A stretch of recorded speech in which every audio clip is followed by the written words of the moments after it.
El siguiente segmento tiene contenido o opinión.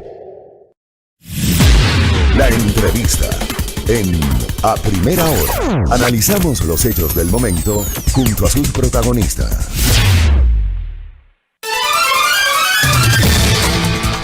Muy bien, 7:41 de la mañana. Seguimos aquí en A Primera Hora por la señal de Majestad Radio. Lo dicho, lo esperado, amable audiencia. En este espacio de noticias uno puede estar equivocado, uno puede tener una opinión que puede ser discrepante con la de muchos de ustedes, tal vez con la de nuestros entrevistados, pero créanme que desde la opinión trato en lo posible de argumentar y que la opinión de quienes habla sea con base en hechos y sea rigurosa y seria. Yo les dije en el comentario, antes de las 7 de la mañana, que lo más seguro era que si le dictan prisión preventiva a Abdalá Bucaram, tenían que dar arresto domiciliario. Finalmente la Fiscalía confirma hace minutos, y vuelvo a leer el tuit de la Fiscalía, con base en los elementos de convicción presentados por la Fiscalía, jueza dicta arresto domiciliario con vigilancia policial para Abdalá Bucaram Ortiz debido a su edad y prisión preventiva contra los 3 agentes de la Agencia Metropolitana de Tránsito procesados por presunta delincuencia organizada. ¿Qué sensación queda luego de toda la espectacularidad del operativo de ayer? Cuando Bucaram tenía grillete electrónico, cuando tenía obligación de presentarse todos los días ante la Administración de Justicia, y se genera todo este operativo espectacular transmitido en vivo por un canal de televisión.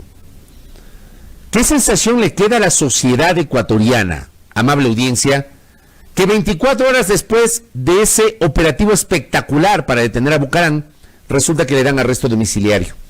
Quiero pedirle una impresión a un especialista en materia jurídica que siempre tiene la gentileza de atender este espacio, el doctor Juan Pablo Albán Alencastro. Doctor, bienvenido, buenos días, ¿cómo le va? Buenos días, Fabricio, buenos días a los oyentes. Muy bien, muchas gracias. Gracias, doctor. ¿Qué le parece lo que acaba de pasar con Bucaram? Bueno, pienso que es simplemente lógico y natural que si se trata de una persona que pertenece a un grupo vulnerable, en un contexto pandémico como el que estamos viviendo, vulnerable no solamente por su edad, sino por motivos de una conocida cardiopatía de la que adolece hace mucho tiempo, no le iban a dictar acción de libertad en un centro carcelario. Era altamente improbable, por las circunstancias mismas que estamos viviendo. Así que creo que era el corolario natural de la entrada espectacular el día de ayer a su domicilio. Parece que no necesariamente así lo había previsto la Fiscalía, pero para mí era bastante lógico que así ocurriera. Sí, claro. Ahora, hago la mirada retrospectiva 24 horas atrás. A usted, que además maneja con mucha seriedad los conceptos jurídicos, muchas veces su propia visión es cuestionada por algunos sectores que antes avalaban su visión, doctor. Pero digo, ¿cómo le quedó a usted o cómo visualiza usted lo que ocurrió ayer con la forma en que irrumpieron a la casa de Bucaram?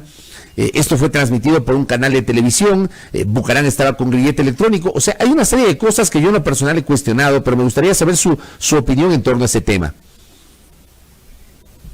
Mire, Fabricio, voy a retomar justamente con un comentario que usted hizo. Ser honesto intelectualmente en este país es muy caro, entonces normalmente yo tiendo a caerle mal al que en ese momento está disfrutando de las mieles del poder. A mí lo que me recordó el día de ayer, y por eso hago esa introducción, la situación que presenciamos tan espectacular, ¿no? Como un show americano de policías y delincuentes, fue al ingreso a la casa de Fernando Villavicencio durante el gobierno de Rafael Correa, justamente para capturar equipos de computación. Y obviamente en ese momento la cobertura mediática, que también la hubo, exactamente con la misma espectacularidad, estaba a cargo de los medios públicos que estaban controlados por el régimen, eso es indiscutible. Hoy esa cobertura se le otorga como primicia a un medio privado, que en ese momento estaba bajo la mira del poder de turno y era sin duda objeto de hostigamiento. Pero entonces no hemos cambiado nuestras prácticas, nosotros seguimos utilizando como métodos de revanchismo tanto a los medios de comunicación, unas veces representados en medios públicos manipulados por el poder, otras veces representados en medios privados que se olvidan que su deber es informar objetivamente, Y también ese revanchismo se manifiesta en la persecución selectiva en la vía penal, que ahora estamos viéndola cada vez con mayor frecuencia. Y cuando digo selectiva no me refiero a que el señor Bucaram sea un mártir, ni mucho menos. Si ha cometido delitos, esos delitos deben ser investigados, debe acreditarse su responsabilidad y se le debe imponer la sanción más severa posible. Pero sí pienso, en lo personal, que existe una persecución selectiva cuando hay otros conocidos asuntos en que existirían irregularidades, corrupción, cohechos, etcétera, etcétera, que están durmiendo el sueño de los justos y que no tienen ningún tipo de actividad, no solo mediática, sino procesal. ¿Usted siente, doctor Juan Pablo Albán, que la justicia, la administración de justicia en el Ecuador hoy está actuando de modo selectivo? Es decir, yo siempre sostengo, o he sostenido en los últimos tiempos, que la justicia cambió para no cambiar y que en el fondo no cambió nada. Quisiera conocer su sensación en torno a ese tema, doctor. Fabricio, yo estoy convencido de que la justicia ecuatoriana en este momento actúa, lamentablemente, de manera selectiva. Y no se puede afirmar esto respecto de todas las causas judiciales, pero sí actúa de manera selectiva respecto de las causas judiciales en las que hay un componente, una contaminación, si se quiere, política. Es bastante claro que no todos los casos se investigan, que no todos los casos se llevan a juicio. Es bastante claro que respecto de otros no importa ser tabla rasa de la ley, de la Constitución, de los tratados internacionales y atropellar los derechos de los imputados. Es bastante claro que hay presiones sobre los operadores de justicia. Yo no sé si usted vio la decisión de suspensión de un juez por haberse negado a un planteamiento hecho por la Fiscalía, esencialmente por eso se da la suspensión, y el pronunciamiento que ha emitido frente a este hecho la Asociación de Magistrados Ecuatorianos, la Asociación de Jueces del Ecuador, rechazando este tipo de conductas que efectivamente comprometen la independencia judicial. Entonces, obviamente actúa de manera selectiva porque los jueces en realidad tienen mucho miedo de las consecuencias negativas que puedan venir. Por eso se fue a su casa el Consejo de la Judicatura, que estuvo presidido por el doctor Gustavo Yalca. Y el actual Consejo de la Judicatura lo que ha hecho es retomar estas prácticas. Y lamentablemente es así. Abusan de su facultad disciplinaria para amedrentar a los jueces y que los jueces no estén en capacidad de tomar las decisiones por sí mismos. Los jueces en ese sentido están obligados a aceptar todo lo que pide la Fiscalía, porque digo, no. cada vez que un juez no acepta un pedido de la Fiscalía, se arma el problema, la Fiscalía reclama, presentan una denuncia ante la Judicatura, pasa esto que acaba de pasar en las últimas horas, que la Judicatura termina sancionando a un juez. ¿Cómo se entiende esto? O sea, se entiende que la decisión final la toma el juez, pero si no acepta la postura de la Fiscalía, empiezan este tipo de problemas, doctor. La Fiscalía es una parte procesal, Fabricio. Lo que eso significa es que tiene una postura dentro del proceso, y esa postura dentro del proceso seguramente será contradecida por la otra parte procesal, que es la defensa técnica del acusado. Los jueces no están obligados por la opinión de ninguna de las dos partes procesales y tienen que tomar la decisión con total objetividad e imparcialidad y gozando de garantías de independencia. El problema es que la Fiscalía ha asumido que por su rol de órgano oficial de la acusación pública es una suerte de jefe de los jueces. Y cada vez que hay una decisión que a la Fiscalía no le agrada, no solamente que hay una difusión mediática de ahorcamiento literalmente a los jueces, sino que además de por medio hay amenazas de procesos, de investigaciones, etc. Yo le puedo referir como ejemplo, Fabricio, el caso de un juez de la Unidad de Garantías Penales de Iñaquito, ahí cerquita de donde está su radio, que luego de haber dictado una decisión de sobreseimiento en favor de una persona acusada en un caso que ni siquiera tenía contaminación política, era un caso totalmente neutro por un delito totalmente común y corriente. Luego de haberle dictado el sobreseimiento a una de las personas acusadas, la Fiscalía le intervino en los teléfonos y más adelante le allanó la casa, pensando que iban a obtener información de que habría recibido dinero para emitir ese sobreseimiento. No encontraron nada. Hoy la fiscal que tomó esa decisión está denunciada y debería ser investigada por la Fiscalía. La gran pregunta es si la Fiscalía se va a investigar a sí misma. Tengo serias dudas, Porque la política institucional de la Fiscalía es hacer esto, es hacer mucho ruido, y luego de hacer mucho ruido, empapelar a la persona y pretender que los jueces no reflexionen ellos, sino que asuman como totalmente cierto lo que dice la Fiscalía. Y la Fiscalía es solo una parte en el proceso, nada más que eso. Sobre este tema, por ejemplo, gracias a mi colega Tere Menéndez, que me recuerda y me alerta que no solamente la Fiscalía, sino también la ministra de Gobierno presentó una queja contra el juez que finalmente fue suspendido por la judicatura, doctor. Mire, Fabricio, yo creo que los funcionarios del Poder Ejecutivo, como cualquier otro ciudadano, gozan de una libertad de expresión como un derecho inherente a su condición de seres humanos. Y eso significa que la doctora María Paula Romo obviamente puede emitir opiniones. Pero creo que por el cargo que ostenta debe ser muy cuidadosa en las opiniones que emite. Bueno, no solo lo creo yo, eso es lo que ha dicho en más de una sentencia la Corte Interamericana de Derechos Humanos al referirse a las declaraciones desde las más altas esferas del poder que pueden tener repercusiones negativas en la conducta de otros funcionarios o en los derechos de las personas. El Poder Ejecutivo no puede emitir juicios de valor en redes sociales o en medios de comunicación condenando a las personas, porque eso puede ser malentendido por los operadores de justicia, tanto fiscales como jueces, como un mensaje en el sentido de que hay que sí o sí encontrarle culpable y sí o sí condenarle. Entonces, si queremos tener una verdadera democracia, un componente esencial es un aparato de justicia independiente e imparcial, que hoy por hoy seguimos sin tener. En el Ecuador no hemos inaugurado la independencia judicial, no hemos inaugurado la imparcialidad de la justicia. Y para poderla inaugurar, lo primero que tendría que ocurrir es que quienes ejercen una cuota de poder en otros ámbitos del poder público, el Poder Ejecutivo, por ejemplo, no se permitan decidir ellos. Ellos no deben emitir juicios de valor sobre cuestiones que están en conocimiento de las autoridades judiciales, y si lo hacen, deben emitir opiniones totalmente sin ningún tipo de anticipo de responsabilidad, porque eso termina por perjudicar los intereses de los propios acusados en cuanto a su posibilidad de defenderse, pero además la regularidad de la actuación de la justicia. Se persigue la corrupción, Fabricio, pero eso, perseguir selectivamente, hostigar, pretender que los jueces hagan como dice la Fiscalía y no de ninguna otra manera, también es corrupción.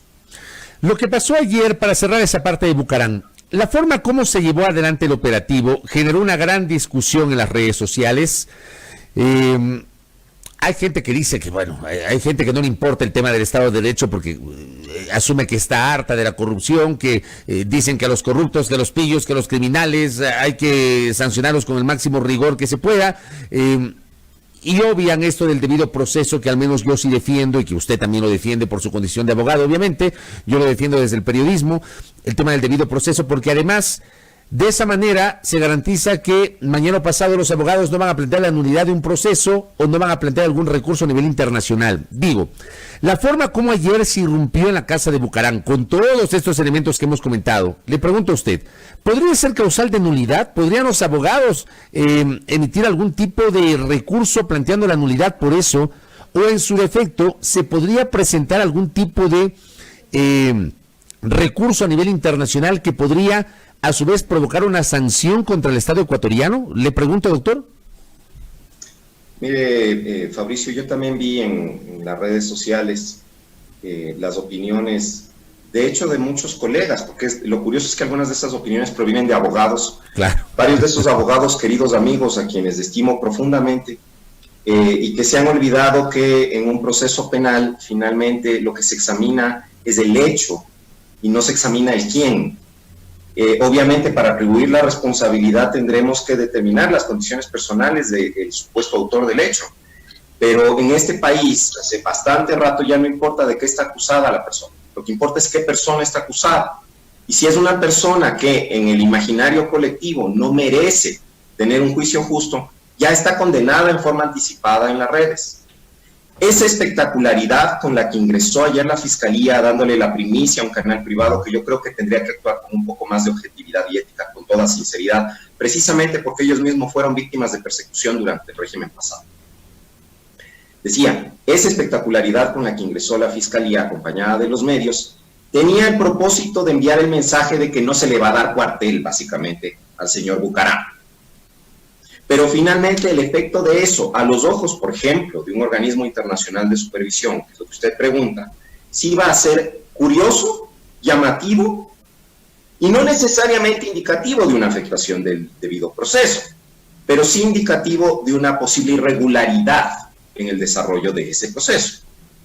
En mi opinión, nulidad, no en realidad, estamos en el marco de una investigación previa. En el marco de esa investigación previa hay que levantar información, hay que levantar indicios. Ese es el propósito de la investigación previa y para ello la ley franquea la posibilidad de pedir una orden de allanamiento, de detener a las personas hasta por 24 horas para investigaciones, etc. Entonces, nulidad, me parece que no, pero eso no perjudica que ha habido una actuación, por decirlo menos, llamativa. Y eso es lo problemático, porque en el camino se comete un delito, Fabricio. El artículo 180 del Código Orgánico Integral Penal prohíbe la divulgación de información contenida en el marco de las investigaciones previas de la Fiscalía. Y el origen de este operativo y demás es un audio que circuló en todos los medios de comunicación y que seguramente, quien lo filtró es la propia Fiscalía. Y eso está penado en nuestro país con 1 a 3 años de cárcel. ¿Quién se va a hacer cargo de eso? Y lo otro, traslado de un detenido, anunciado por lo menos, a la ciudad de Quito, a sabiendas de que es un adulto mayor, de que es una persona con una cardiopatía, de que es una persona que tiene que ser procesada, en principio en Guayaquil, porque cuando se inicia la espectacular transmisión de este operativo se dice que es en relación con la muerte de un testigo, también detenido, que se le iba a detener. Luego ya es delincuencia organizada, asociación ilícita, no está claro, que mismo se le imputa, etcétera. Pero eso, trasladar a una persona a otra ciudad, distraerle del juez natural sobre el presunto hecho que se va a investigar, es una violación del debido proceso. Entonces, si nulidades no se producen, mérito para una queja internacional, para un pedido, por ejemplo, de medidas cautelares, en mi opinión, hay suficiente. Es una situación grave, es una situación urgente, porque se está dando en este momento esta potencial afectación de derechos. En mi opinión, en algunos aspectos ya se violaron derechos, y además los daños que de ello derivan pudieran ser daños irreparables. Doctor, hay mérito para una cautelar por lo menos. Correcto. Doctor, y para cerrar, saliéndome del tema Bucaram y hablando sobre lo que está ocurriendo con la Administración de Justicia, se viene la casación del caso Sobornos 2012-2016. Ayer se informó, los medios de comunicación informaron que los recursos de casación presentados por los abogados de los procesados han sido aceptados. Se supone que el tribunal será conformado en las próximas horas y además por sorteo se deberá designar al ponente. Estamos hablando de pocos días para que se instalen las audiencias del recurso de casación sobre este que algunos lo denominan el juicio del siglo, así ha sido denominado por parte de algunos medios. En el camino, el Consejo de la Judicatura ha iniciado un proceso para, mediante concurso, elegir nuevos jueces de la Corte Nacional. Y en el camino, además, hay unos casos que se investigan con máxima agilidad y hay otros que están allí esperando. ¿Qué confianza puede tener la ciudadanía con todos estos elementos que estoy señalando en torno al papel de la Administración de Justicia, doctor Juan Pablo Albán? Pienso que la confianza de la ciudadanía en la Administración de Justicia de por sí ya es precaria, pero pienso que cuando existe la figura de los jueces temporales sin garantías de estabilidad en el cumplimiento de sus funciones, esa confianza debe disminuirse aún más, porque obviamente esas personas están sujetas a toda suerte de presión, más si se trata de personas que han decidido participar en el concurso para la selección de los jueces definitivos. Y yo tengo conocimiento de que algunos de los jueces temporales que actualmente ocupan cargos en la Corte Nacional de Justicia se presentaron al concurso. Y esos seguramente serían, por lo menos en apariencia, los más influenciables. Entonces, no se trata de sobornos, Fabricio. Yo creo que aquí, en esta conversación que usted y yo hemos tenido esta mañana, identificamos dos serios problemas en cuanto a la verdadera condición democrática del Estado ecuatoriano. El primero de ellos es que estamos tocando ahora, la falta histórica de independencia judicial en el país, que se ve comprometida aún más por la temporalidad de los jueces del más alto Tribunal de Justicia del Ecuador. Y presumiría yo además que por la falta de especialidad de los jueces que van a resolver la casación en ese caso particular, porque ya se les agotaron los jueces de la sala. Claro, son los únicos que quedan, ¿no? Asignar jueces de lo laboral, familia y niñez, o jueces de lo civil y mercantil, o jueces de lo contencioso fiscal, para que resuelvan un tema altamente técnico de naturaleza penal. Pero bueno, más allá de ello, decía, no tiene que ver con este caso. Todos los ciudadanos debemos tener la garantía de que el más alto Tribunal de Justicia del país va a tomar sus decisiones libres de todo tipo de presión, con unos jueces que sepan que tienen un periodo de designación determinado y por ende estabilidad en el cumplimiento de sus cargos más allá de las decisiones que tomen. Y el otro problema que yo identifico, porque dije yo veo dos problemas, es el de la conducta de los medios de comunicación en el contexto político que vivimos actualmente. Porque el rol de la prensa en un Estado democrático debe ser informar de manera apropiada a los ciudadanos. La prensa nunca puede ser la caja de resonancia de quien ejerce el poder. De eso nos quejamos a lo largo de 10 años, durante la administración del economista Correa, quienes nos dedicamos a la defensa de los derechos humanos. Pero hoy tendríamos que emitir la misma queja, porque lamentablemente ya no los medios públicos necesariamente, pero ciertos medios privados se han convertido en una caja de resonancia del poder. Cuando digo el poder no me refiero al gobierno del licenciado Moreno necesariamente, porque hay otros espacios de poder. En la Fiscalía, por ejemplo. La judicial y la Fiscalía, correcto. Y eso no está bien. La prensa debe recordar que para aportar a la construcción de la democracia es criticar, es cuestionar, es informar, no es ser servil. Y creo que ahí tenemos un problema porque nuestra prensa está polarizada. Definitivamente está polarizada.